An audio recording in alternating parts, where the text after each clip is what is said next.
Nina Marinenko and Artem Marinenko, both in their late 20s, live in Kyiv with their 2 dogs. They married in November 2022, 9 months into Russia's full-scale invasion.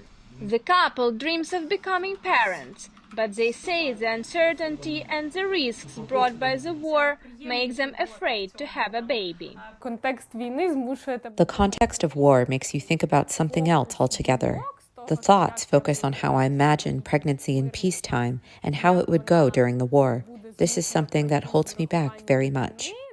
Nina says she is worried about safety, but also the living conditions in Ukraine.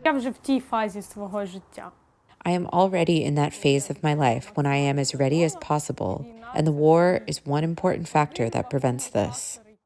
Ukraine's government says the country's birth rate has plunged by 30% during the war, from 130,000 babies born in 2021 to 86,000 in the same period from early 2023 to early 2024. Deputy Director of Ukraine's Institute for Demography and Social Studies, Alexander Gladun, tells VOA the country's population at the beginning of 2022 was 42 million. This year, he says, it is down to 35 million. The forecast of the demographic situation made by our institute is quite pessimistic. Maybe in 15 years there will be 10 million less of us.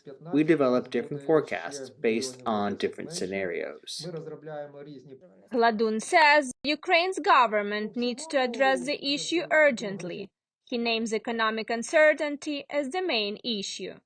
To tackle the problem, Ukraine's government this year approved a strategy for demographic development, a plan to boost economic and social conditions. It aims to increase the birth rate, reduce infant mortality, and promote the return of Ukrainians who fled to other countries during the war.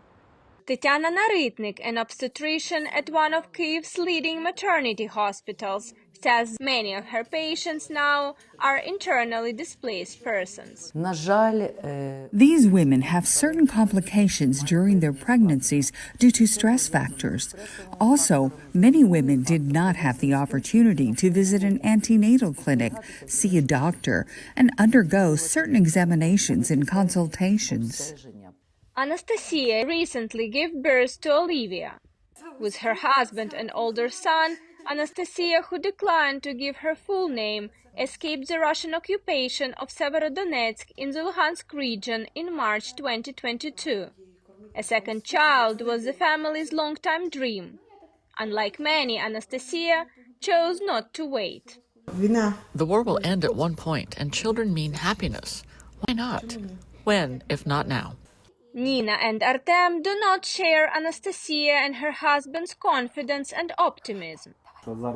Nowadays, only stupid or desperate people are having children. Well, we may fall into one of those categories. Many young couples like Nina and Artem are at a crossroads, wondering whether they should start their families now, wait for better times, or not at all. Anna Chernikova, VOA News, Kyiv.